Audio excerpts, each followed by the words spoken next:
నమో భగవతే వాసుదేవాయ.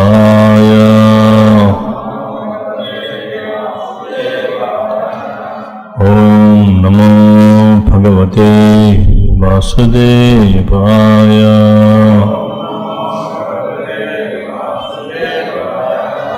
ఓం నమో భగవతే వాసుదేవాయ.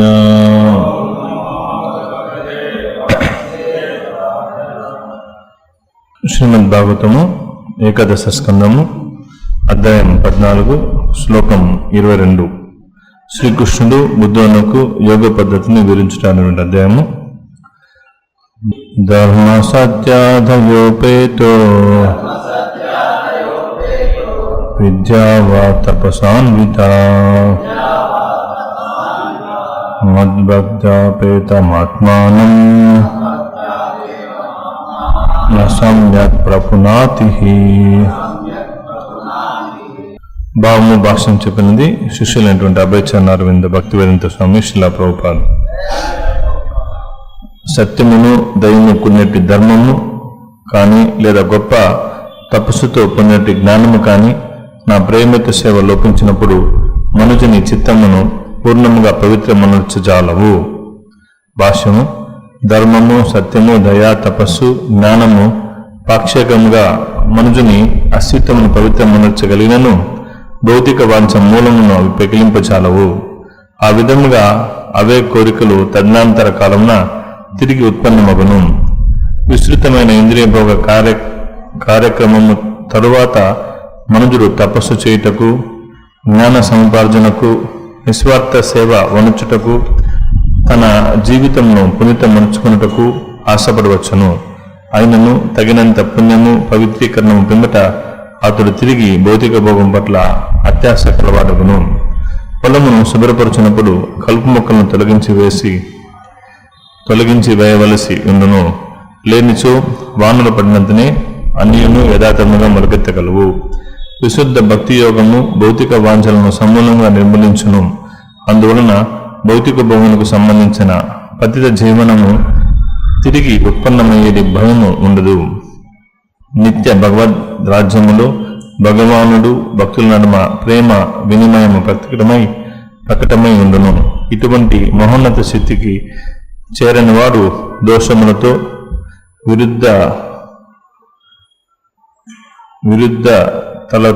విరుద్ధతతో నిండిన భౌతిక స్థితి అందే నిలిచిపోవలసి వచ్చును.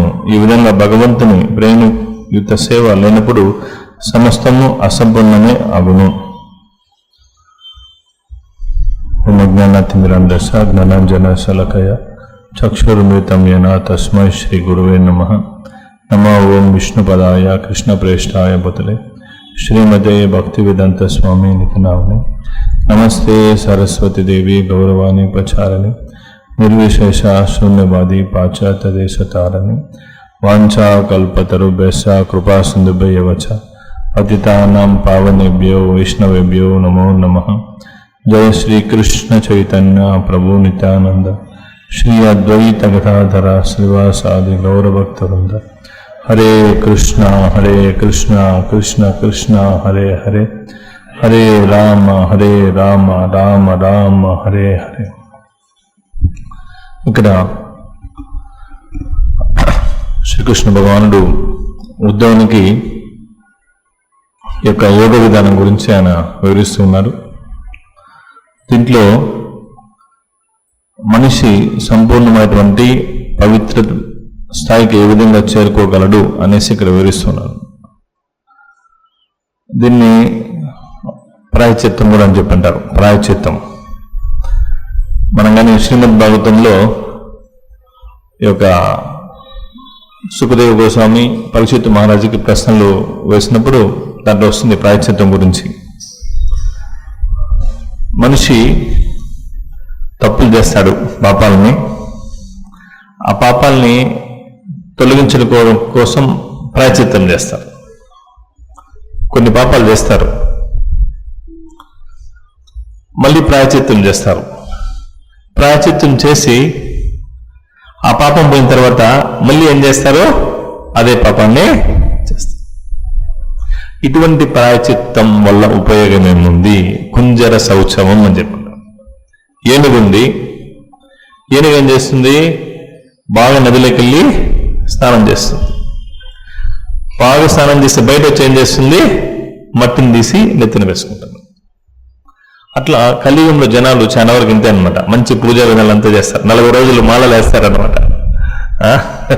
ఫేమస్ అయిపోయినప్పుడు బాగా మంచి పవిత్రమైన కార్యక్రమాలు చేస్తారు. మళ్ళీ ఏనుగు మాదిరి స్నానం అంతా చేసి పవిత్రమై మళ్ళీ ఏం చేస్తారు? 41వ రోజు మళ్ళీ అన్ని పాపకారాన్ని చేస్తారు. అవునా కదా? ఇది కుంజర శౌచం అని చెప్పంటారు అనమాట. ఏనుగు స్నానం. దీనివల్ల ఉపయోగము, అది పూర్తి ఉపయోగం అనేది లేదు. పూర్తి మన యొక్క హృదయాన్ని పవిత్రం చేసుకోవాలి. ఎప్పుడు మనస వాచ కర్మన ఎప్పుడే ఉండాలి? పవిత్రత ఉండాలి. ఇప్పుడు దీనికి ఈ విధంగా దాన్ని చేసుకోకపోతే ఏమవుతుంది? మనకే ప్రమాదం ఉంది. మనం ఒక పాపకారాన్ని చేసేది, మళ్ళీ ఇంకొక ధర్మకారంతో దాన్ని శుభ్రపరిచేది. ఇది చేస్తూ వస్తే అది మనకు సహాయం చేయదు. ఎక్కడైతే ఒకటి మనం ఏం చదువుతాము? ఈ పాపాలకు ఫలితాన్ని పూర్తిగా పొందలసి వస్తుంది. అన్నిటికీ ప్రాయశ్చిత్తం చేయలేం. ఆ ఇంద్రియాలు అనేది, మనసు అనేది, హృదయం అనేది కల్ముషాలతో నిండినప్పుడు పెద్ద తప్పిదం చేసేస్తాం అన్నమాట.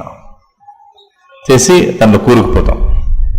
దుఃఖమైన జీవితానికి మనము లాగబడిపోతాం అన్నమాట. నీచమైనటువంటి మానవ జన్మని, ఎంతో ఉన్నతమైనటువంటి జన్మ దీన్ని దేనికి ఇచ్చారంటే పవిత్రీకరణ కోసం ఇచ్చారు. హృదయ పవిత్రీకరణ కోసం. అది లేకుండా ఏమవుతుంది? మనం ఇదే కుంజర శౌచం మాదిరి బయట రావడం, చెత్త వేసుకోవడం, మళ్ళీ లోపలికి వెళ్ళడం, దానివల్ల పూర్తి ఫలితం అనేది రాదు. పూర్తిగా ఆనందంగా మనము ఉండలేము. అద్దాన్ని మనం పూర్తిగా శుభ్రపరిచినప్పుడు మన స్వరూపం దాంట్లో బాగా కనిపిస్తుంది. అట్లా మన హృదయాన్ని పూర్తిగా శుభ్రపరిచినప్పుడు నిజమైన ఆనందం అనేది మనము పొందగలుగుతాము. కాబట్టి ఇటువంటి విధానాల వల్ల ఏమవుతుందంటే పూర్తిగా అతను ఫలితాన్ని పొందలేరు. పూర్తి ఫలితాన్ని పొందలేరు. అతను దుఃఖమైన స్థితిలో బంధించబడతాడు. అది ఇక్కడ అది చెప్తున్నా అనమాట. నువ్వు భౌతికమైనటువంటి గుణాలు ఎన్ని పొందినా కానీ, ఓ ఉద్దవా, సత్యం అనుకోవచ్చు, తపస్సు అనుకోవచ్చు, భౌతికంగా దానికి ఎగ్జాంపుల్స్ మనం తీసుకోవచ్చు. ఎంతో గొప్ప తపస్సులు. భస్మాసుడు ఏం చేశాడు? గొప్ప తపస్సు చేశాడు. చేయలేదు అతను తపస్సు. చివరికి తపస్సు చేసేటప్పుడేమో అతను భగవంతుని రోధిస్తున్నాడు. కళ్ళల్లో నీళ్లు వస్తున్నాయి. శివుని మీద తపస్సు చేస్తూ, శివుని యొక్క నామాన్ని జపిస్తూ, పూజలు చేస్తూ ఎంతో కఠినమైనటువంటి తపస్సుని, వ్రతాన్ని ఎంతో బాగా ఆచరించాడు. శివుడు ప్రత్యక్షమైన తర్వాత ఏం చేశాడు? ఆయన తపస్సు ఫలితాన్ని ఇవ్వాలి కదా. శివుడు ప్రత్యక్షమైన తర్వాత ఏమని కోరుకున్నాడు? లోక వినాశనాన్ని. ఎందుకంటే అతను ఎవరి మీద చేయబడితే వాళ్ళు భస్మైపోవాలి. అంటే ఏమి? అతని ఇంద్రియ భోగాలకి ఎవరైతే అడ్డొస్తారో వాళ్ళందరినీ కూడా నాశనం చేయాలి. ఇటువంటి భౌతిక స్థాయిలో జరిగేటువంటి తపస్సు మనిషికి మంచి గుణాలను ఇవ్వవు అని చెప్పడానికి అది ఉదాహరణ. అతనేమో కఠినమైనటువంటి వ్రతాలను ఆచరించాడు. బట్ అతని హృదయము పూర్తిగా సంపూర్తి కాలేదు, పవిత్రం కాలేదన్నమాట. అతను చేసేటువంటి తపస్సు అది పవిత్రమైంది కాదనమాట. తమోగుణంతో, రజోగుణంతో కూడుకుంటాడు. కాబట్టి అతను ఏం చేశాడు? లోక వినాశనానికి అయినటువంటి వరాన్ని అడిగాడు అనమాట. చివరికి ఏం చేశాడు? అంత గొప్ప భక్తిని ప్రదర్శించిన వ్యక్తి ఈ వరం పనికి వస్తుందో పని చేయదో అని చెప్పి శివుని మీదనే అతను చేయబడ్డానికి. బట్ శివుడు ఎంతో శక్తివంతమైనటువంటి వ్యక్తి. ఆయనకు మోసం చేయాలని చూసి తిరిగి అతనికే అతను నాశనం అయిపోయాడు. అంటే ఇక్కడ ఉదాహరణ భగవంతుడు ఇక్కడ చెప్పేటువంటి భాగవతంలో, నువ్వు భౌతికమైనటువంటి విధంగా నువ్వు తపస్సును ఆచరిస్తే అది నీకు ఏమవుతుంది? నీ హృదయాన్ని ఇంకా కఠినం చేసేస్తుంది అనమాట. ఇంకా కఠినం చేసేస్తుంది. అహంకారాన్ని తీసుకొచ్చేస్తుంది. అహంకారానికి తీసుకొచ్చేస్తుంది. మనం ఎప్పుడున్న ప్రచారానికి వెళ్ళినప్పుడు మనం ఏదైనా చెప్పామనుకో, మీరు హరినామాన్ని జపించండి, హరే కృష్ణ హరే కృష్ణ కృష్ణ కృష్ణ హరే హరే, హరే రామ రామ రామ హరే. నేను చిన్నప్పటి నుంచి జపం చేస్తానని చెప్పి చెప్తారనమాట. అంటే పవిత్రీకరణ మనం మందు తీసుకున్నప్పుడు మన రోగం నయం కావాలి. ఒక సిస్టమేటిక్ క్రమ పద్ధతిలో ఔషధాన్ని మనం తీసుకున్నామంటే మన హృదయంలో మార్పు రావాలి, మన రోగం నయం కావాలి, భౌతికమైన రోగం నయం కావాలి. హృదయం అది ఎంతో సున్నితం కావాలి, దయ అనేది రావాలి, భగవంతుడి మీద భక్తి ప్రేమ దూరం కావాలి. ఇంకా కఠినమవుతుందంటే మనం చేసేటువంటి పద్ధతి సరిలేదని చెప్పి అర్థం. కాబట్టి భగవంతుడు ఇక్కడ ఏం చెప్తున్నారంటే చాలా జాగ్రత్తగా ఉండాలి, ఇటువంటి విధానాల నుంచి మనం జాగ్రత్తగా ఉండాలి. కర్మకాండ విభాగాలు వేదాల్లో క్లియర్గా ఉంది దీని గురించి. శాశ్వతంగా మనం ఏం చేయాలి, మన హృదయాన్ని శుభ్రపరచుకో.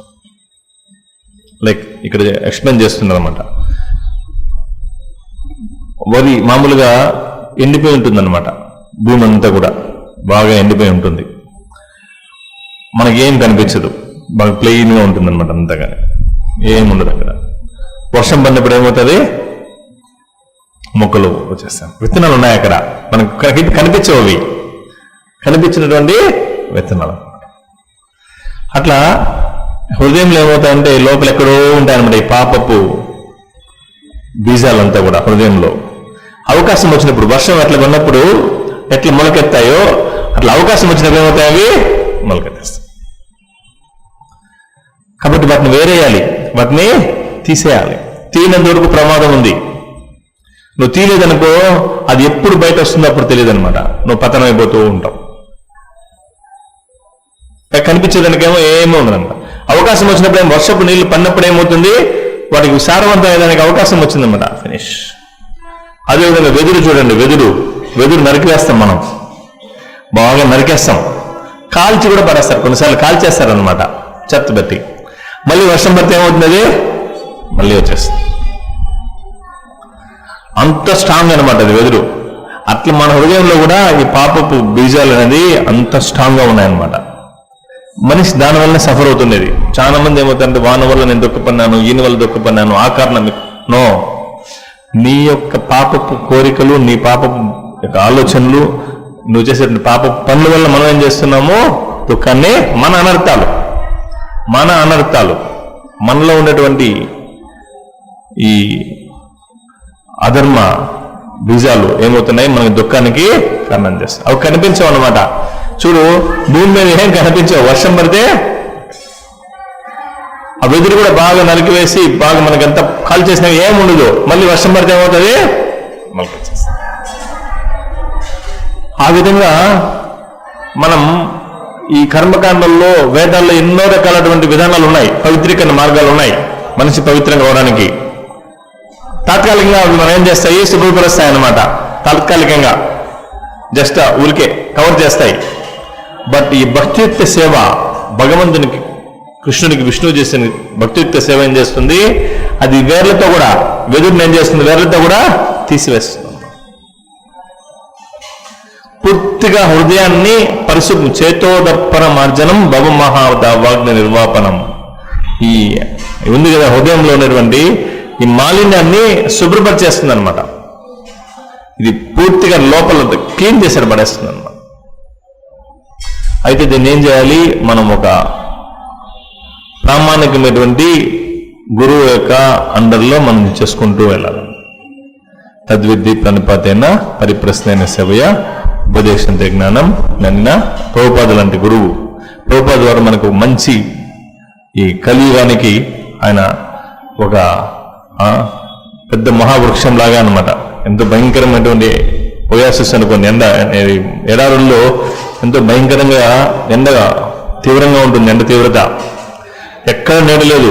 అక్కడ ఒక పెద్ద మహా వటవృక్షం ఉందనుకో, మంచి నీళ్లతో కూడినటువంటిది కింద శల్యాలతో. అట్లా ప్రభుపాద వారి కలియుగానికి ఒక మహావృక్షం లాగా వచ్చారన్నమాట, అందరినీ ఆదుకోవడానికి. అటువంటి గురువు యొక్క మార్గనిర్దేశంలో మనము ఈ భక్తియుక్త సేవను ఆచరిస్తే ఏమవుతుందంటే, ఇది కానీ మనం క్లీన్ చేసుకోలేదనుకో నరికి వేస్తారు కొంతమంది చెట్లంతా. బట్ కాల్చినా కానీ అట్లే ఉంటాయి లోపల వేర్లు. నీళ్లు పడినప్పుడు ఏమవుతుంది, మనం ఏం చేయాలి, వేర్లతో దాన్ని తీసేయాలి. అది తీసేది ఎవరు తెలుసు అంటే ప్రామాణికమైనటువంటి గురువుకు తెలుసు అనమాట. అది లేదంటే కనుక ఎప్పుడు అవకాశం వస్తే ఇంద్రియాలు ఏమవుతాయి, పతన స్థితికి. ఇది సర్వసాధారణం అన్నమాట. భక్తియుక్త సేవలో భౌతిక వ్యక్తి దీన్ని గుర్తించలేదు. వాడు ఎప్పుడు పతనమైపోయి ఉంటాడు. అతనికి తెలియదు, ఉన్నతమైన స్థితి గురించి అతనికి తెలియదు. ఎప్పుడు పతన స్థితిలో ఉంటారు కాబట్టి అతని ఉన్నతమైన భక్తునికి ఎట్లంటే కొంచెం శుభ్రమై ఉంటారు అనమాట. పూర్తిగా మామూలు చెప్తారు కదా, నేను బాగా పూర్తిగా మునిగిపోయిన వ్యక్తికి చెల్లెనేది ఉండదు. ఇంకా బాగా వాటర్లో ఉండేవానికి అతనికి పూర్తిగా పతన స్థితిలో ఉండేవాడికి ఉన్నతమైన స్థితి గురించి తెలియదు. భక్తులు అంటే భక్తియుక్త సేవలో ఉంటారు కదా, వాళ్ళకి తెలుస్తుంది పతనమైనటువంటి స్థితి ఏమి, ఉన్నతమైనటువంటి స్థితి ఏమి అనేసి. కొద్దిగా భక్తియుక్త సేవలు ఉండే వాళ్ళకి కొద్దిగా శుభ్రమై ఉంటుంది వాళ్ళ హృదయం మనసంతా కూడా. పతన స్థితి ఏమి, ఉన్నతమైనటువంటి స్థితిని తెలుసు అనమాట. వాళ్ళ కాన్షియస్నెస్ మనది అప్స్ అండ్ డౌన్స్ అవుతూ ఉంటుంది అనమాట. ఒకసారి బాగా ఎంతో ఆధ్యాత్మికంగా ఎంతో ఉత్సాహంగా హరే కృష్ణ మంత్రాన్ని జపిస్తూ ఉంటాం. హరే కృష్ణ కృష్ణ కృష్ణ హరే హరే, హరే రామ రామ రామ.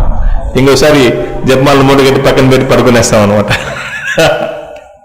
సేవ కూడా అంతే, ఎంతో ఉత్సాహంగా. అంటే ఇది తప్పు కాదు, ప్రాసెస్లో ఉన్నాం కదా మనం. ఇప్పుడు మనం సాధారణ భక్తులు ఉన్నప్పుడు ఏమవుతుందంటే చైతన్యం అనేది ఎగుడు దిగుడుగా ఉంటుందన్నమాట. శుభ్రం ఇంకా పూర్తిగా శుభ్రం కదా చైతన్యం అనేది. ఒక్కోసారి ఈ హృదయంలో నుంచి మనసులో నుంచి రకరకాల ఆనందాలంతా అవి మనం ప్రభావం చూపిస్తూ ఉంటాయన్నమాట. ఇది మనం గుర్తించాలి. ఇటువంటి పరిస్థితి వచ్చినప్పుడు మనం ఏమనుకోండి, ఎస్ మనం ప్రాసెస్లో ఉన్నాం అనుకోండి. బౌద్ధ వ్యక్తికి దీని గురించి పూర్తిగా తెలియదు, అతని శుభ్రత లేదనమాట. అద్దం పూర్తిగా అది నల్లగా పెయింట్ వేస్తే దాంట్లో ఏం కనిపిస్తుంది, ఇంకా అసలు అద్దం అని కూడా తెలియదు. అది అద్దం అని కూడా తెలియదు. అది కొద్ది కొద్దిగా క్లీన్ చేసినప్పుడు లోపల అద్దం ఉందని చెప్పి కొంచెం క్లీన్ చేసామనుకో, అక్కడక్కడ మనకు హోప్ అనమాట, ఓ అద్దం ఉంది ఇక్కడ, దాన్ని మళ్ళీ ఇంకా బాగా అట్లా బౌద్ధ వ్యక్తి మొత్తం కవర్ అయిపోయింది అనమాట. అద్దం అని కూడా తెలియదు అతనికి, మనస్సులో శుభ్రత ఉందని కూడా తెలియదు. అతను అదే అనుకుంటున్నాడు అనమాట, నల్లని వస్తువు అనుకుంటున్నాడు. భక్తుడు అతను కొద్దిగా శుభ్రపరిచినాడు కాబట్టి ఓ అద్దం ఉంది, మంచి స్పష్టమైనటువంటి మన ముఖాన్ని చూసుకోవచ్చు, మన చైతన్యాన్ని మనం చూసుకోవచ్చు, ఇది ప్రయత్నం చేస్తాడు అన్నమాట. కాబట్టి డివోటీస్ వాళ్ళకి తెలుస్తుంది అనమాట చైతన్యం ఏ విధంగా ఎగుడు దిగుడుగా ఉందని చెప్పి. అంటే బౌద్ధ వ్యక్తి దాన్ని గుర్తించలేదు అనమాట. ఇప్పుడు ఇక్కడ భగవంతుడు ఏం చెప్తున్నాడు, నువ్వేం చేసినా కానీ అది నా భక్తియుక్త సేవకు కానీ సంబంధం లేకపోతే, అది సత్యం కావచ్చు, దయ కావచ్చు, తపస్సు కావచ్చు, జ్ఞానం కావచ్చు, ఏదైనా కావచ్చు, సత్యం, దయ, జ్ఞానము ఏదైనా కావచ్చు, అది నా భక్తియుక్త సేవకు సంబంధం లేకపోతే కన్నా అది ఆ వ్యక్తిని, మనుజుని సంపూర్ణంగా పవిత్రమనర్చదు. సంపూర్ణంగా అతని పవిత్రమైన స్థాయికి అతను చేరుకోలేడు. సంపూర్ణమైన పవిత్ర ఎప్పుడు వస్తుంటే భగవంతునితో కలిసినప్పుడే. ఇవన్నీ కూడా అది సత్యం కావచ్చు, దయ కావచ్చు, ధర్మం కావచ్చు, ఇవంతా ఎక్కడ కలవాలి, భగవంతునితో భక్తియుక్త సేవతో కలవాలి. అది కలవకపోతే కన్నా సంపూర్ణమైనటువంటి దాన్ని అతని యొక్క మనుజుని యొక్క ప్రయోజనాన్ని ఇవ్వదన్నమాట. సంపూర్ణ ప్రయోజనాన్ని ఇవ్వదు. మనం సపరేట్గా మనం ప్రయత్నం చేయాలి పని లేదనమాట. ఇది ఈ దయ్యను పెంచుకోవడానికి లేదంటే తపస్సును ఆచరించడం సపరేట్గా లేదు. భగవంతుని యొక్క భక్తిని, భగవంతుని మీద భక్తియుక్త సేవను మనం కానీ అలవరుచుకున్నట్లయితే ఇవన్నీ కూడా మనకి వచ్చేస్తాయి. ఈవెన్ నిరాకారవాదులు, బ్రహ్మవాదులు, వాళ్ళు కూడా మంచి గుణాలు ఉంటాయి, వాళ్ళు కూడా దయ ఉంటుంది, వాళ్ళు కూడా సత్యంగా ఉంటారు, దయాన్ని కలిగి ఉంటారు, తపస్సును ఆచరిస్తారు. వాళ్ళు చేసే తపస్సును మామూలుగా ఎవరు చేయలేరు, ఎంతో కఠినమైనటువంటి తపస్సును చేస్తారు అన్నమాట. అయితే వాళ్ళు భగవంతుని యొక్క భక్తియుక్త సేవ లేదు కాబట్టి వాళ్ళ జీవితము సంపూర్ణము కాదు, సర్వసంపూర్ణం కాదనమాట. వాళ్ళు నిరాకార జ్యోతిలో లీనం కావాలంటే కన్నా అది చాలా చాలా కష్టమైన పని. బ్రహ్మలోకానికి కన్నా వెళ్ళొచ్చు కానీ ఈవెన్ బ్రహ్మలోక వాసులు కొంతమంది నిరాకార బ్రహ్మజ్యోతికి పోవాలని చెప్పి ప్రయత్నం చేస్తుంటారు. ఊహించుకోండి, బ్రహ్మలోకంకి వెళ్ళిన వాళ్ళు ఈ యొక్క భౌతిక ప్రపంచంలో సర్వోత్కృష్టమైనటువంటి లోకం వచ్చి బ్రహ్మలోకం. బ్రహ్మలోకం చేరాలంటే సాధారణ వ్యక్తులు చేరరు. 100 జన్మలు వర్ణాశ్రమ ధర్మాన్ని ఖచ్చితంగా ఆచరించేటువంటి వాళ్ళు 100 ఒక్కరు కూడా వర్ణాశ్రమ ధర్మంలో ఇచ్చిన నియమాలని ఉల్లంఘించకూడదు. 100 జన్మలు ఖచ్చితంగా 100% ఆచరించిన వ్యక్తి బ్రహ్మలోకానికి వెళ్తారనమాట.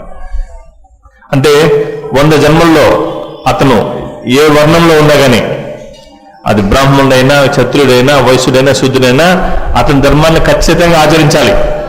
బ్రాహ్మణుడైతే సమోదమో తపస్సౌతం సాంతిరజమేవచం జ్ఞాన విజ్ఞానమాస్తిక్యం బ్రహ్మ, ఈ గుణాలంతా కలిగి బ్రాహ్మణుడుగా 100% పర్ఫెక్ట్ బ్రాహ్మణుడుగా ఉండాలి.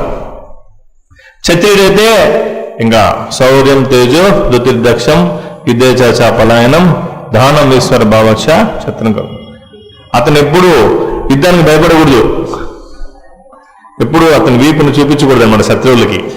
ఒకవేళ ఆ ధర్మాన్ని కానీ అతను కానీ నివర్తించలేదనుకో అతను ఫెయిల్యూర్ అయినట్లు. అంటే 100 జన్మల్లో అతను బ్రాహ్మణుడైనా, క్షత్రియుడైనా, వైశ్యుడైనా, అదేవిధంగా ఆశ్రమంలో కూడా బ్రహ్మచారి, గృహస్థ, వానప్రస్థ, సన్యాస ఈ ధర్మాల్ని ఖచ్చితంగా, చాలా కష్టం, అది చాలా సులువైనటువంటి పని కాదు. ఒక జన్మలోనే పర్ఫెక్ట్ గా ఆచరించడం చాలా కష్టం. అట్లా 100 జన్మల్లో ఆచరించాలన్నమాట. 100 జన్మల్లో అతను పర్ఫెక్ట్ బ్రహ్మచారిగా ఉండాలి, పర్ఫెక్ట్ గృహస్థగా ఉండాలి, పర్ఫెక్ట్ వానప్రస్థగా ఉండాలి, పర్ఫెక్ట్ సన్యాసిగా ఉండాలి. అదేవిధంగా బ్రాహ్మణుడు అయితే పర్ఫెక్ట్ బ్రాహ్మణుడుగా ఉండాలి, పరిపూర్ణమైన బ్రాహ్మణుడుగా. రాజు అయితే రాజుగా ఉండాలి. అట్లా 100 జన్మలు కానీ వర్ణాశ్రమ ధర్మాలను ఆచరిస్తే బ్రహ్మలోకానికి వెళ్తారు. మనం అప్పుడప్పుడు ఉంటుంటాం కదా, నాకు బ్రహ్మలోకం వద్దు అని అంటుంటాం. బ్రహ్మలోకానికి అంత ఈజీ కాదు పోయేది. భక్తులు గొప్ప గొప్ప భక్తి వినోద్ ఠాకూర్ లాంటి వాళ్ళు చెప్పిండొచ్చు, వాళ్ళు గ్రేట్ మహాజనాస్ అనమాట. సాధారణ వ్యక్తులు పోలేరు బ్రహ్మలోకంకి. మరి ఇంద్ర పదవి కావాలంటే 100 అశ్వమేధ యజ్ఞాలు చేయాలి. ఒక అశ్వమేధ యజ్ఞం చేయడమే చాలా కష్టం, చాలా కఠినమైనటువంటి అశ్వమేధ యజ్ఞం, సులువు కాదనమాట. 100 చేస్తే అతను ఇంద్ర పదవి వస్తుంది. అటువంటి ఉన్నత లోకాల్లో ఉన్నటువంటి వాసులు కూడా, బ్రహ్మలోకంలో ఉండేవాళ్ళు కూడా ఎక్కడికి పోవాలనుకుంటుంటారు? బ్రహ్మజ్యోతులు లీనం కావాలని చెప్పి భగవంతుని యొక్క దాన్ని బ్రహ్మజ్యోతికి వెళ్ళని చెప్పి ప్రయత్నం చేస్తూ ఉంటారు. ఎవరన్నా బ్రహ్మజ్యోతిలోకి లీనమైతే బ్రహ్మలోక వాసులంతా కూడా వాళ్ళని కీర్తిస్తూ ఉంటారు అనమాట. అబ్బా ఎంత గొప్ప వ్యక్తి అడిగిపోయినాడు. వైకుంఠ లోకం గురించి అసలు చెప్పాల్సిన పనే లేదనుకో, అది ఇంకా అద్భుతం. అది బ్రహ్మలోకం, ఈవెన్ బ్రహ్మలోక వాసులే ఈ బ్రహ్మజ్యోతిని కీర్తిస్తూ ఉంటే, బ్రహ్మజ్యోతిలో ఉండే వాళ్ళు ఏం చేస్తుంటారు? వైకుంఠలోకాల్ని కీర్తిస్తూ ఉంటారు అన్నమాట. కాబట్టి ఈ బ్రహ్మజ్యోతులు లీనమయ్యేది, ఆ బ్రహ్మవాదులు వాళ్ళు చాలా మంచి గుణాలను కలిగి ఉంటారు. ఇది తపస్సుని, దయని, మంచి గుణాలంతా కలిగి ఉంటారు. అయితే భగవంతుడు ఇక్కడ ఏం చెప్తున్నాడు? నాతో సంబంధమైనటువంటిది అది ఎంత మంచి గుణాలు ఉన్నా కానీ అది సంపూర్ణం కాదు అని చెప్పి చెప్తున్నాడు. ఈవెన్ ఈ బ్రహ్మ సాక్షాత్కారం పొందిన వ్యక్తి కూడా ఈ దయని కలిగి ఉన్నా, తపస్సుని కలిగి ఉన్నా, ధర్మాన్ని కలిగి ఉన్నా కానీ అది సంపూర్ణము కాదు. భక్తుడు మాత్రమే సంపూర్ణ స్థితిలో ఉంటాడు, సంపూర్ణమైన స్థితిని కలిగి ఉంటాడు అన్నమాట. కాబట్టి అందుకనే రూపగోస్వామి చెప్తున్నాడంటే, ఈ భక్తుని యొక్క స్థితి దుర్లభమైంది అని చెప్తున్నాడు. అంత ఈజీగా భగవంతుడి భక్తిని ఇవ్వడు, అంత సులువుగా ఇవ్వడు అనమాట. భగవద్భక్తిని కొంతమందికి మనం భక్తుడిగా అని చెప్తే వాళ్ళు నవ్వుతారన్నమాట. ఇదేంటి ఇది భక్తుడిగా అమ్మంటున్నాడే. భక్తుడు కావడం అనేది అది అంత సులువు కాదు. కొంతమంది ఏం చేస్తారు, భక్తుడు అయిపోయినా అని చెప్పి కూడా అనుకుంటూ ఉంటారు అనమాట. అది కూడా మనం పూర్తి స్థాయిలో కాదనమాట. మనం ఎవరికైనా ప్రచారం చేసేటప్పుడు భగవంతుని భక్తులు కంటే నవ్వుతారనమాట. ఎందుకంటే వాళ్ళకి భగవంతుడు ఏం చేస్తారంటే యోగమాయలో కప్పేసింటాడు వాళ్ళని, మాయలో ఉంటారన్నమాట. వాళ్ళు హరే కృష్ణ మహామంత్రాన్ని జపించమన్నా, భగవంతుని యొక్క భక్తియుక్తి సేవ చేయమని చెప్పినా కానీ వాళ్ళకి అది హేళనగా అనిపిస్తుంది అనమాట. ఎందుకంటే భగవంతుడు అట్లా చేస్తాడు వాళ్ళకి, అంత సులువుగా వాళ్ళకి ఇవ్వడు, ఆ యొక్క అవకాశాన్ని వాళ్ళకి ఇవ్వడు అనమాట. కాబట్టి అందుకని రూపగోస్వామి అని చెప్తున్నాడు, ఈ యొక్క భక్తి రసామృతంలో ఇది చాలా దుర్లభమైంది. భగవంతుని యొక్క భక్తుడు కావడం అనేది చాలా దుర్లభమైంది.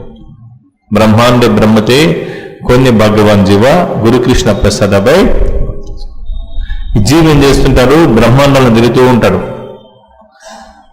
ఒక్కోసారి ఒక్కొక్క బ్రహ్మాండం, ఆ బ్రహ్మాండాలు వెళ్ళినప్పుడు ఏ జన్మ వస్తుందో తెలీదు. మనము నిన్న ఇక్కడికి వెళ్ళామన్నమాట, తల్లకోన దగ్గరికి వెళ్ళాం మన భక్తులు తీసుకుని, మాయాపూర్ డివోటీస్ని. అక్కడ ఒక చెట్టు ఉంది, అది 5,000 సంవత్సరాల వయసు ఉంటుందన్నమాట. దానికి చెట్టుకి 5,000 ఇయర్స్ ఉంటుందన్నమాట. అంటే ఒకసారి ఆ విధంగా చెట్టు అయిపోతే చూడు ఎట్లవుతుంది మనిషి యొక్క జీవితం. ఒక జీవి, ఒక ఆత్మ అటువంటి వృక్షం అయిపోయింది అనుకో, పెద్ద పెద్ద వటవృక్షాలు ఉంటాయి, ఈ మర్రి చెట్లు, రావి చెట్లు 100,000 సంవత్సరాలు జీవిస్తాయి అన్నమాట. కొన్నిసార్లు రాయిగా కూడా, పాషాణంగా కూడా అయిపోవచ్చు, జీవకళ్ళు అంటారు అనమాట. రాయిగా కూడా మారిపోవచ్చు మన కర్మను బట్టి, వృక్షాలుగా మారిపోవచ్చు. అట్లా ఈ బ్రహ్మాండం అయితే పర్లేదు, ఇంకా వేరే బ్రహ్మాండంలో చెట్టు అయితే ఇంకా ఎక్కువ సంవత్సరాలు అనమాట.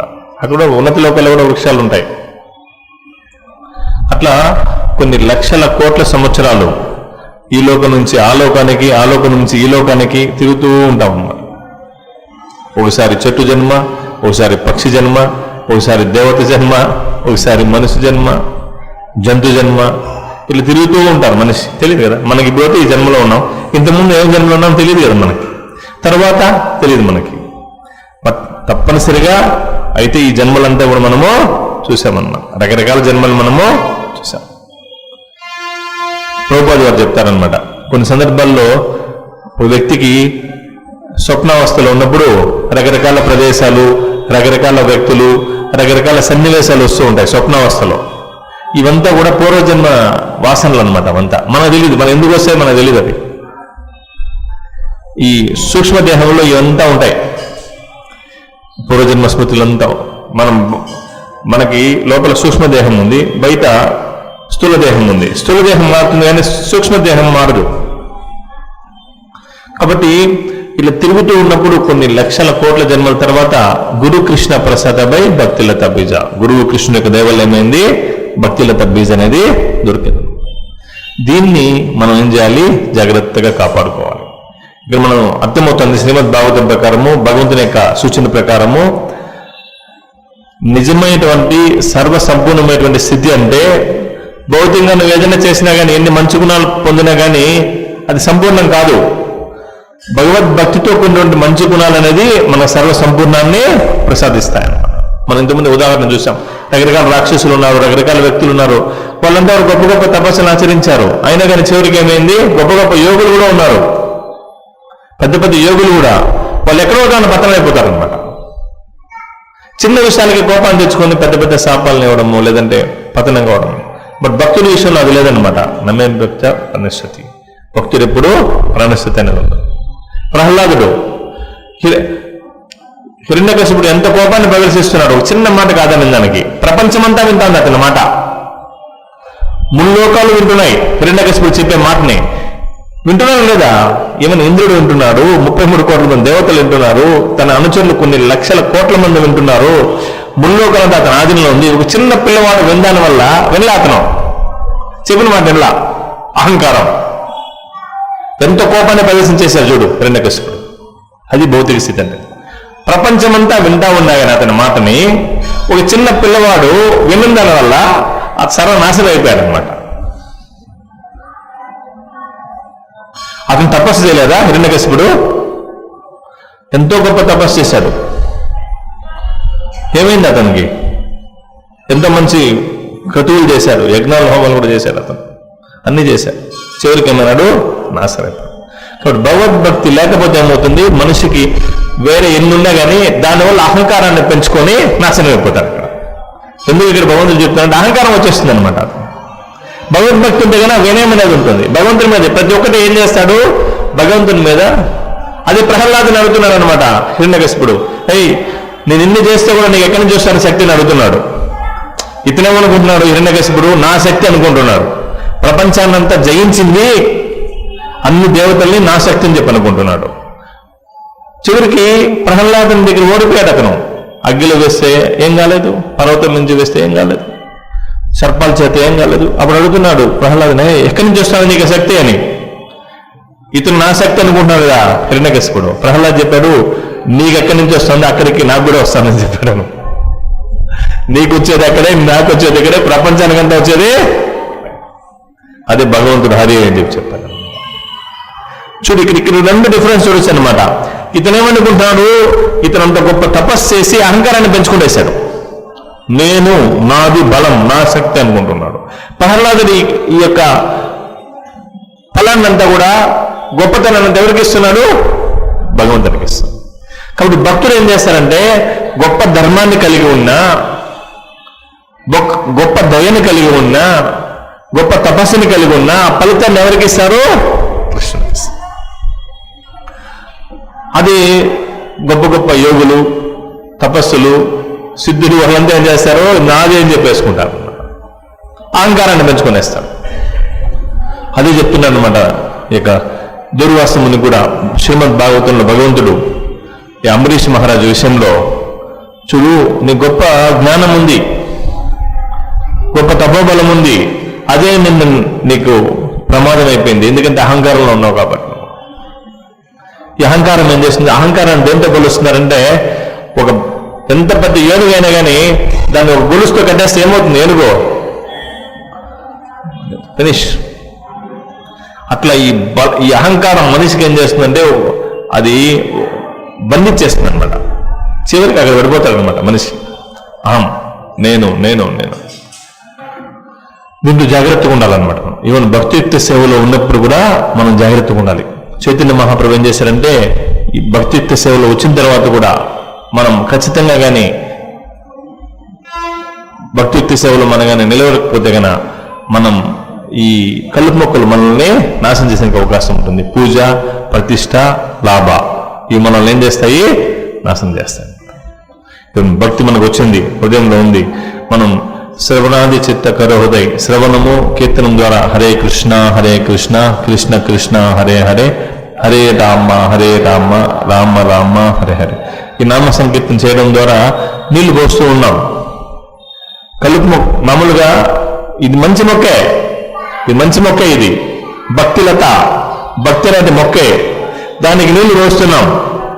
మామూలు మనము వేరుశనగ నాటుతాం, లేదంటే వరి నాటుతాం. వరి నాటినప్పుడు వరికి నీళ్లు పెడతాం, దాంట్లో వరి మాత్రమే పెరుగుతుందా? ఇంకేమైనా పెరుగుతాయి దాంట్లో? వరితో పాటు ఇంకా అన్నిటిని ఏం తీసుకుంటుంది? కలుపు మొక్క తీసుకుంటుంది. దాన్ని ఏం చేయాలి? మనం జాగ్రత్తగా గమనిస్తూ ఉండాలన్నమాట. మనకు కావాల్సింది వరి మొక్కే, కలుపు మొక్క మనకు అవసరం లేదు. కలుపు మొక్కను ఏం చేయాలి? చిన్నగా తీసేయాలి. తీయకపోతే ఏమవుతుంది? వరి మొక్కను చంపేస్తుంది అనమాట. చూసేదానికి రెండు ఒకటిగానే ఉంటాయి. చూడండి, కావాలంటే కలుపు మొక్క ఒకటిగానే ఉంటుంది, వరి మొక్క. నీళ్లు పెట్టే దాన్ని పెడుతున్నాం, మనము వరి కోసం పెడుతున్నాం, అయితే కలుపు మొక్క దాన్ని. అట్లా భక్తి కోసం మనం జపం చేస్తూ ఉంటాం, కలుపు మొక్క వచ్చినప్పుడు జాగ్రత్తగా దాన్ని తీసేయాలి. లేకపోతే కనుక ఈ జపం అంతా దానికి వెళ్ళిపోతుంది, కలుపు మొక్క వెళ్ళిపోతుంది. అంటే జపం చేసేది దేనికోసం చేస్తామంటే, ఓ ఆ డివోటీ ఎంత బాగా జపం చేస్తున్నాడు అనిపించుకోవాలన్నమాట. దానికోసం చేస్తా ఉంటాం. ఓ చాలా గ్రేట్ డివోటీ అతను, చాలా గొప్ప వైష్ణవుడు అతను జపం కూర్చున్నాడంటే 16 మాళ్ళు నిలువకుండా చేస్తాడు అనిపించుకోవాలి. లేదంటే ఇంకేదైనా కోరికలు మనసులో, ఇంకేదైనా అనర్థాలు, దానికోసం కాదనమాట. అందుకని చైతన్య మహాప్రభు ఏం చేసినట్టు జపాన్ని ఏ విధంగా చేయమన్నాడు? ఏ విధంగా చెప్పారు చైతన్య మహాప్రభు? తృణోదపి సునిచైన తరోరివ సహిష్ణున అమానేన మానదేన కీర్తనీయ. అందుకని ఆయన సూచన ఇచ్చింది. మనం అడుక్కుంటున్నాం. జపం అంటే భగవంతుని ప్రార్థించడం. అడుక్కునే దాంట్లో అహమే ఉంది, దాంట్లో మళ్ళీ దాంట్లో మన గొప్పతనం ఏముంది? కాబట్టి ఆ చైతన్యంలో మనం చేరాలి. కలుపు మొక్కను తీసేస్తూ మనం హరే కృష్ణ మంత్రాన్ని జపించాలన్నమాట. ఇది అహంకారం అనేది చాలా బలీయమైనమాట, చాలా బలీయమైనది. ఈవెన్ భౌతిక వ్యక్తి కావచ్చు, యోగి కావచ్చు, భక్తుడు కావచ్చు. ఇక్కడ ప్రభుపాద గారు చూడండి, మన ఫౌండర్ ఆచార్య, గ్రేట్ ఆచార్య, ఆయన ఎంత విన్నాన్ని కలిగి ఉన్నాడు. ఎన్నో సందర్భాల్లో మనం ఆయన వెళ్ళేటప్పుడు, ఇక్కడి నుంచి భారతదేశం నుంచి పాశ్చాత్య దేశాలకు వెళ్ళేటప్పుడు ఆయన మార్కేన భాగవత ధర్మ ఆ పాట చదివితే చాలు అనమాట. ప్రభుపాద గారి యొక్క చైతన్యం మనకు అర్థమవుతుంది అనమాట. ఆయన కృష్ణునికి ఏమని ప్రార్థిస్తున్నాడు? ఓ కృష్ణ, నీ చేతిలో నేను ఒక కర్ర లాంటి వాడిని, నువ్వు ఏ విధంగా ఆడిస్తే ఆ విధంగా సరెండర్ అయినాడు ఆయన. తర్వాత ఇంత పెద్ద సంస్థను ప్రారంభించిన తర్వాత, దాన్ని విజయవంతం చేసిన తర్వాత కూడా ఆయన ఆ యొక్క కీర్తన దేవుడికి ఇచ్చాడు, గురువుకి, కృష్ణుడికి ఇచ్చేశారు. భగవంతునికి కూడా చెప్తున్నాడు మార్కని భాగవతంలో, నీ యొక్క నాకు ఏ శక్తి లేదు, అయితే నీ నామం మీద పూర్తి నమ్మకం ఉంది, నీ నామం ఎంతో శక్తివంతమైంది అని చెప్పి ఆయన భగవంతుని యొక్క నామానికి భగవంతునికి ఆ కీర్తినంతా కూడా ఇచ్చేస్తున్నాం. అది పవిత్ర భక్తుని యొక్క చైతన్యం అన్నమాట.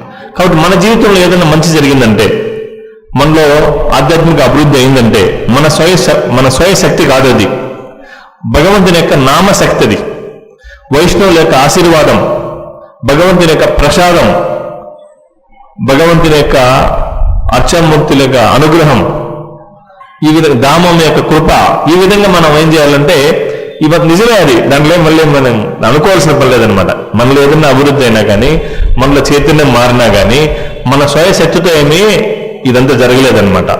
ఇదంతా కూడా దేని వల్ల జరిగింది? భగవంతుని యొక్క అనుగ్రహం వల్ల, భగవంతుని యొక్క నామశక్తి వల్ల మనకు అది జరిగిందని చెప్పి మనం ఆ కీర్తిని మనము భగవంతునికి ఇచ్చేయాలి.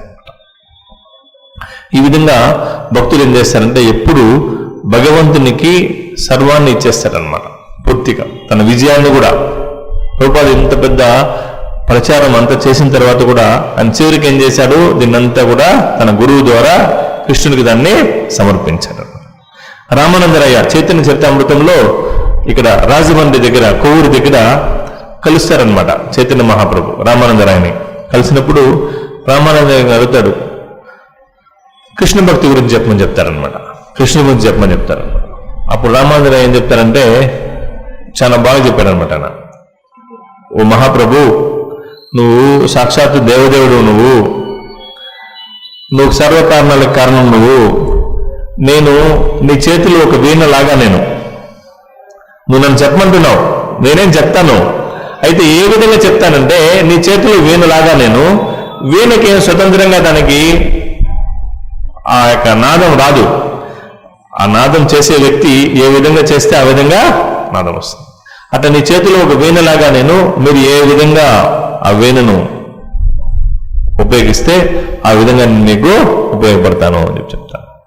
ఆయన మొత్తం చెప్పారనమాట, వర్ణాశ్రమ ధర్మ గురించి, భగవద్భక్తి గురించి, రాధాకృష్ణుల యొక్క ప్రేమతత్వం గురించి, భగవంతుని యొక్క గుణాల గురించి అంతా చెప్పేది ఏ చేతిలో చెప్పాడు? నీ చేతిలో ఒక వీణలాగా నేను మీరు ఏ విధంగా మ్రోగిస్తే ఆ విధంగా నేను మ్రోగుతున్నాను అని చెప్పాను. వీణకు శుద్ధంగా మ్రోగేటువంటి శక్తి దానికి ఉండదు. ఆ మ్రోగించే వ్యక్తి ఎంత నైపుణ్యంతో మ్రోగిస్తే అది అంత నైపుణ్యంగా. అట్లా ఏం చేస్తున్నాడు? చైతన్య మహాప్రభుకే ఆ కీర్తిని ఇచ్చేస్తున్నాడు. ఆ మొత్తం చెప్పింది ఎవరికి? చైతన్య మహాప్రభుకే. మళ్ళీ మహాప్రభుకి ఏం చెప్తున్నాడు? నీ చేతిలో వీణలాగానే. అప్పుడు అట్లా భక్తుడు ఏం చేస్తాడంటే సర్వస్వాన్ని భగవంతునికి అర్పిస్తాడు. నిజంగానే అది భగవంతుని యొక్క శక్తి చేతే మనము ప్రతి ఒక్క కార్యక్రమాన్ని చేస్తూ ఉన్నాం. లైక్ హనుమాన్ మనం ఎప్పుడు కీర్తిస్తూ ఉంటాం కదా, హనుమంతుని కీర్తిస్తుంటాం మనం. ఒకసారి ఏమవుతుందంటే ఈ రామాయణ యుద్ధం అంతా అయిపోయిన తర్వాత భగవంతుడు అందరినీ కీర్తిస్తూ ఉంటారు. ఈవెన్ చైతన్య మహాప్రభు కూడా భక్తుల్ని కీర్తించేవాడు అనమాట. చైతన్య చరితామృతంలో మనం చూస్తే ఈ మహాప్రకాశ్ లీలలు ఒక్కొక్క భక్తుడిని కీర్తిస్తాడనమాట. అతను చేసిన సేవను కీర్తిస్తాడనమాట. ఓ మంచి భక్తుడు కీర్తన చేస్తే ఆయన కీర్తిస్తాడు, అద్వైతీశాన్ని కీర్తిస్తాడు, రామానందనాయన కీర్తిస్తాడు, పొండ్రేకి విద్యార్థిని కీర్తిస్తాడు, గదాధర పండిని కీర్తిస్తాడు, ముకుందుని కీర్తిస్తాడు, అందరినీ కీర్తిస్తాడు. అదేవిధంగా రాముడు కూడా ఆయన కూడా అందరిని కీర్తిస్తాడు. మనం భగవంతుని కీర్తిస్తుంటే భగవంతుడు ఎవరిని కీర్తిస్తుంటాడు? భక్తులను కీర్తిస్తుంటాడు. అది ఎప్పుడు అదే పని చేస్తాడు. ఇంత ముందు శ్లోకాలు మనం చూస్తే ఇక్కడ చెప్తున్నారు అనమాట. ఎవరికి? ఉద్ధవునికి. ఉద్ధవ బ్రహ్మదేవుడు కానీ శివుడు కానీ, చాలా ఇంపార్టెంట్ పాయింట్ వినండి అందరూ బాగా. ఉద్ధవ బ్రహ్మదేవుడు కానీ శివుడు కానీ సంకర్షణుడు కానీ లక్ష్మీదేవి కానీ లేదా నిజముగా నా స్వరూపమే కానీ లక్ష్మీదేవి కానీ లేదా నిజముగా నా స్వరూపమే కానీ నీవు నాకు ప్రేమైనంతగా ఇంక వేరే ప్రేమ ఎవరు లేరు అని చెప్తున్నారు. అంటే ఉద్ధవునికి ఏం చెప్తున్నారంటే శివుడి కన్నా లక్ష్మీదేవి కన్నా బలరాముని కన్నా నా స్వయ రూపానికన్నా కూడా నువ్వు నాకు దగ్గర అని చెప్పి ఉద్ధవుణ్ణి కీర్తిస్తున్నావు. అంత పెద్ద ఉన్నతమైనటువంటి స్థాయిని ఉద్ధవునికి భగవంతుడు ఇచ్చాడు. శివుడి కన్నా బ్రహ్మ కన్నా లక్ష్మీదేవి కన్నా బలరాముడి కన్నా తన స్వయ విస్తరణ భగవంతుని తన స్వయ వ్యక్తిత్వం ఉంది కదా, తన శరీరానికంటే కూడా నాకు దగ్గర నువ్వు అని చెప్పి ఉద్ధవుని కీర్తిస్తూ ఉన్నారు అనమాట. కాబట్టి భక్తులు అంత భగవంతునికి సన్నిహితం అని చెప్పి ఈ శ్లోకంలో మనకు తెలుస్తుంది. భగవంతుడు ఏదైనా చెప్పాడంటే అది 100% అనమాట. అది మనం చెప్తే అది 100% కాదు, మనం భౌతికం అనమాట. బట్ భగవంతుడు చెప్పేది 100% ఆధ్యాత్మికం. ఆయన మాటలంతా కూడా ఇది చెప్పేది నిజం, అది ఖచ్చితం 100%. ఉద్ధవుడు అంత ప్రేమైనటువంటి వాడు కృష్ణుడికి, లక్ష్మీదేవి కంటే, శివుడి కంటే, బ్రహ్మ కంటే, బలరాముడి కంటే కూడా అంటున్నాడు అనమాట. అంటే భక్తుడు అంత సన్నిహితుడు భగవంతునికని. కాబట్టి అటువంటి భక్తుల్ని ఎప్పుడు ఆయన కీర్తిస్తూ ఉంటారనమాట. శ్రీరాముడు కూడా కీర్తిస్తూ ఉంటారు. ఒకసారి అందరిని కీర్తిస్తూ విభీషణ్ణి కీర్తిస్తాడు, జాంబవంతుని కీర్తిస్తాడు, సుగ్రీవుని కీర్తిస్తాడు, అంగదుని కీర్తిస్తాడు, నీలని అందరిని కీర్తిస్తూ హనుమంతుని కూడా పిలిచి, ఓ హనుమాన్, నువ్వు ఎంతో గొప్ప సేవ చేసావు, నాకు ఎంతో అద్భుతమైనటువంటి సేవ, నువ్వు నిజంగా ఈ రామాయణంలోనే, నా జీవితంలోనే నువ్వు ధీరుడివి. నిజంగానే హనుమంతుడు చాలా గొప్ప సేవ చేశాడు, చాలా అద్భుతమైన సేవ చేశాడు శ్రీరామచంద్రుడికి. ఊహించినటువంటి సేవ అనమాట. అంత దృఢంగా చేశాడనమాట రాముడికి. ఇప్పుడు రాముడు చెప్తున్నాడు, అంత గొప్ప సేవ చేశావు, నీ రుణాన్ని నేను ఎట్లా తీర్చుకోగలను అని చెప్పి చెప్తాను రాముడు అంటున్నాడు. అప్పుడు హనుమంతుడు ఏమంటున్నాడంటే, ఓ శ్రీరామ, మీరు దేవాది దేవుడు, మీరు చూడు హనుమంతుని యొక్క, శ్రీరాముడి యొక్క భావన ఏ విధంగా ఉంది. భక్తుడు ఎంత గొప్ప సేవ చేశాడే, అతనికి నేను ఎట్లా సేవ చేయాలి, ఎట్లా నేను తీర్చుకోవాలని చెప్పి రాముడు అనుకుంటున్నాడు. ఇక్కడ భక్తుడు ఏమనుకుంటున్నాడు చూస్తాం. హనుమంతుడు ఏం చెప్తున్నా అంటే, ఓ రామ, మీరు దేవాది దేవుడు, అన్ని లోకాలకి మహేశ్వరుడు. మీరు అనుకుంటే ప్రపంచంలో ఎన్నో కోతులు ఉన్నాయి, వానరులు ఉన్నాయి, ఎన్నో జీవరాశులు ఉన్నాయి, ముఖ్యంగా వానరులు ఉన్నాయి. ఏ వానరానికైనా కానీ శక్తినిచ్చి మీ కార్యక్రమాన్ని మీరు చేసుకోగలరు. కోటాను కోట్ల వానరాలు ఉన్నాయి ఈ ప్రపంచంలో. ఏ వానరానికైనా కానీ శక్తినిచ్చి మీరు సేవ చేయించుకోగలరు. నన్నే మీరు ఎంచుకున్నారే, నేనంత భాగ్యవంతున్నే అని చెప్తున్నాను. అది హనుమంతుని యొక్క చైతన్యం అనమాట. రాముడు ఆ విధంగా ఆలోచిస్తే, హనుమంతుడు ఈ విధంగా పర్ఫెక్ట్ మాస్టర్, పర్ఫెక్ట్ సర్వెంట్ అనమాట. ఆ చైతన్యంలో వైకుంఠ లోకంలో ఉంటే ఆ చైతన్యం ఉంటుందన్నమాట. అహంకారం అనేది అక్కడ ఉండదు. మనందరం గోలోక బృందావనం పోవాలి, వైకుంఠ లోకం పోవాలి అనుకుంటుంటాం కదా. ఆ చైతన్యానికి వస్తే తప్పితే మనం వైకుంఠ లోకంలో భగవంతుని యొక్క పాదాల దగ్గర అనేక రకాలైనటువంటి పుష్పాలు ఉంటాయంట. దాన్ని వర్ణన శ్రీమద్ భాగవతంలో ఎంతో అద్భుతంగా ఉందన్నమాట. రకరకాల పుష్పాలు, సువాసన, ఎంతో అద్భుతమైన సువాసన అనమాట. కొన్ని వందల రకాల పుష్పాలు భగవంతుని పాదాల దగ్గర ఉంటాయన్నమాట. ఇప్పుడు తులసి ఎక్కడికి వస్తుందో అవన్నీ పక్కకు వచ్చేస్తాయంట. వచ్చి, ఓ తులసి భగవంతునికి ఎంతో సన్నిహితమైంది, నువ్వురా వచ్చి భగవంతునికి సేవ చేయని చెప్పి. ఏమైనా పుష్పాలు కూడా అక్కడ చైతన్యాన్ని కలిగి ఉంటాయి. ఇక మనం పుష్పం వేసేది అట్లే ఉంటుంది కాళ్ళ దగ్గర. అక్కడ వైకుంఠ లోకంలో ప్రతి ఒక్క, అక్కడ అచేతనం అనేది ఉన్నదనమాట. ప్రతి ఒక్క దానికి చేతనము. అవన్నీ పక్కకు వచ్చి తులసికి ముందున పెడతారు. అంటే ప్రతి ఒక్కరిని ప్రోత్సహించడం, కీర్తించడం జరుగుతూ ఉంటుంది. కాబట్టి ఇక్కడ మన ఆచార్యులు ముఖ్యంగా ఇక కృష్ణుడు ఏం చెప్తున్నా అంటే, భగవంతుడు భౌతికమైనటువంటి గుణాలు ఎన్నున్నా కానీ అది ఉపయోగం లేదు. ఆధ్యాత్మికంగా కృష్ణుడితో మన సంబంధం ఉన్నప్పుడే ఏమవుతుంది, ఈ మంచి గుణాలు కూడా వాటి వల్ల ఉపయోగం ఉంటుంది, సంపూర్ణమవుతుంది.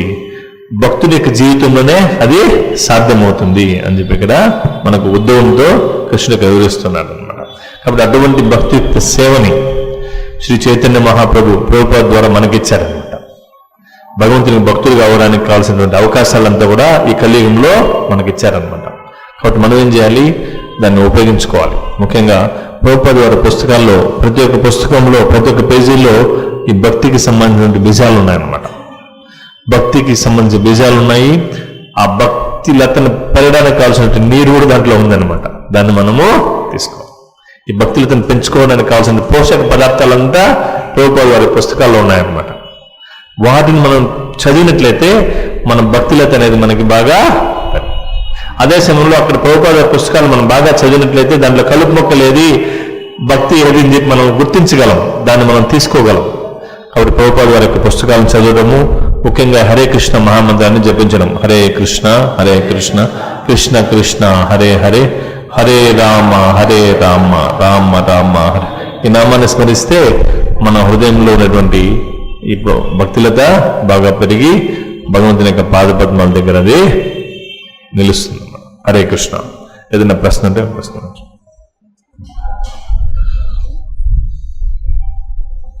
మైక్ ఏంటి ప్రభుకి?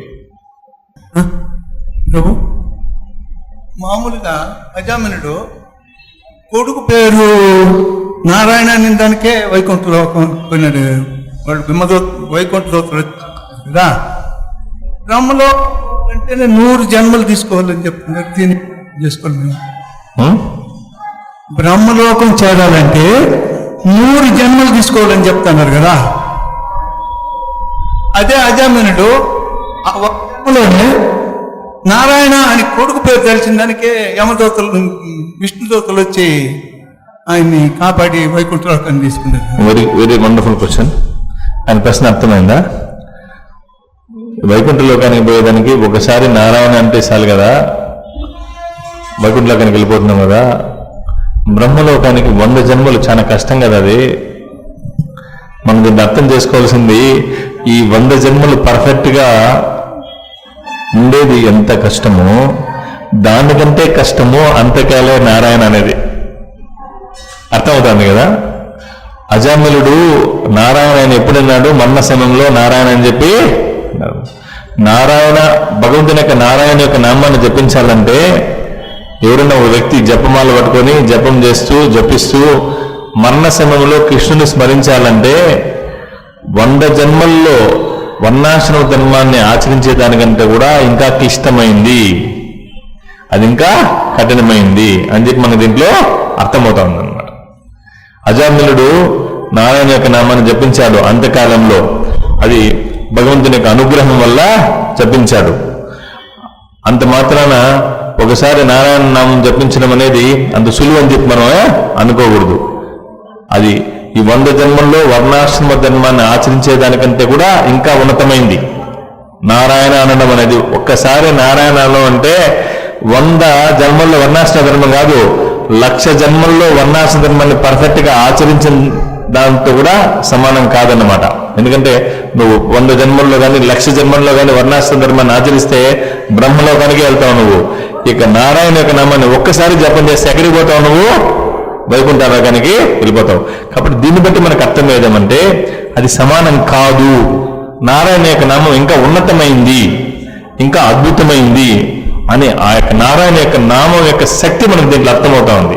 ఒక్కసారి నారాయణ అన్నా కానీ అంత అద్భుతమైనటువంటి ఫలితాన్ని మనకి ఇస్తుందని చెప్పి మనకి తెలుస్తుంది.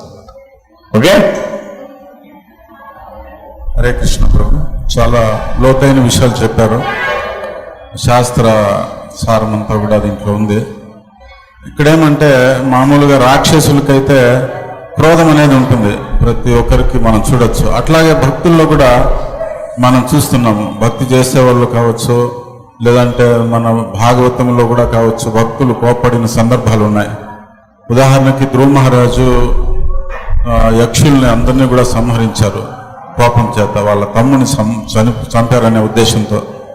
ఇట్లాగే దుర్వాసముని, శివుడు, వీళ్ళంతా చాలా కోపానికి ప్రతీక. శివుడు, హనుమంతుడు కూడా వీళ్ళందరూ కోపడ్డారు, కానీ లోక కళ్యాణం అయింది దాని నుంచి. కానీ భక్తులు కొంతమందిని చూసినట్లయితే వాళ్ళ కోపం ఏమవుతుందంటే అట్లే ఉండిపోయింది వాళ్ళల్లో. అది ఎందుకు అట్లా అంటే భక్తులు కూడా కోపం ఎందుకు తెచ్చుకుంటున్నారు? భక్తి చేస్తున్నా కానీ మనమంతా కృష్ణ భక్తి చేస్తున్నాం, అయినా కోపాన్ని జయించలేకపోతున్నాం. Very good, very good question. కోపమే కాదు, రకరకాల అనర్థాలు డివోటీస్ లో ఉంటాయి.